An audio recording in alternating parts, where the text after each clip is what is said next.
Okay, basic, balik tayo sa basic, Prof, ano, yung gawin nating step by step talaga. Okay, kunwari ikaw ay Mhm. minimum wage earner, diba? Aha. Sabi nila, naku, Oo. kulang pa nga po ito eh. Nandun ba, posible pa rin ba ang makapagsubi ka, makapag-ipon ka, magkaroon pa rin ng savings?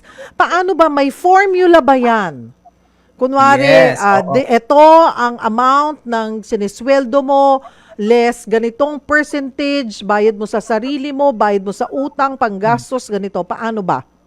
Mhm. So, kapag tayo ay kumikita ng 20 to 25,000 pesos pababa, no, kada buwan, ang ating budgeting rule na susundin natin ay uunahin natin 5% ng ating kinikita para yan sa insurance at 10% para sa savings. Tapos yung 85% na matitira, yaan yung pagkakasyahin natin para sa ating mga expenses. So ikaw lang bahala kung saan mo ilalagay yan kasi iba-iba tayo ng prioridad at iba-iba tayo ng gusto. Ang mahalaga, uunahin mo na magtabi para sa insurance at saka sa savings mo. Ngayon, kung mayroon kang utang, ang gagawin mo, kukunin mo rin yan ulit doon sa 85% na portion, no? Mm. At ang gagawin mo talaga, maximum lang sana, no, ang ibabayad mo sa utang ay 20% lang nakatumbas nung buong kinikita mo kada buwan.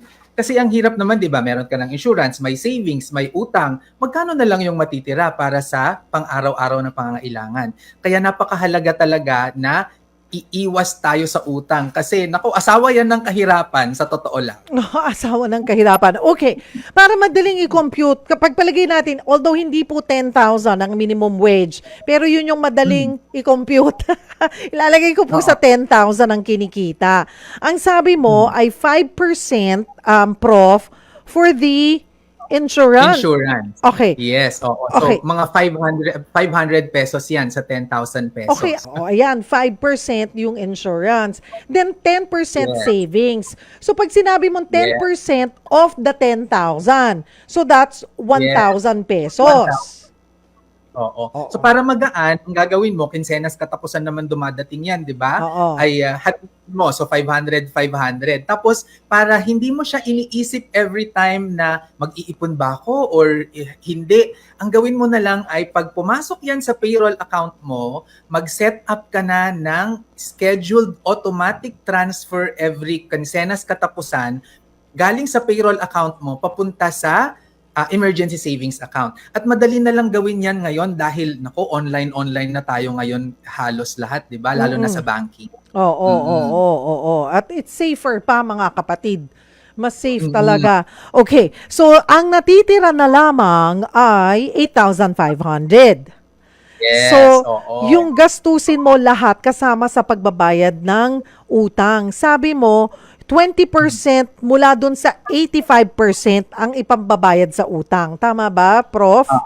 Oo, oo. So kung ano yan, no, kung yung 10,000 yung ating kinikita, so 2,000 pesos yung maximum sana na binabayad natin buwan-buwan sa utang.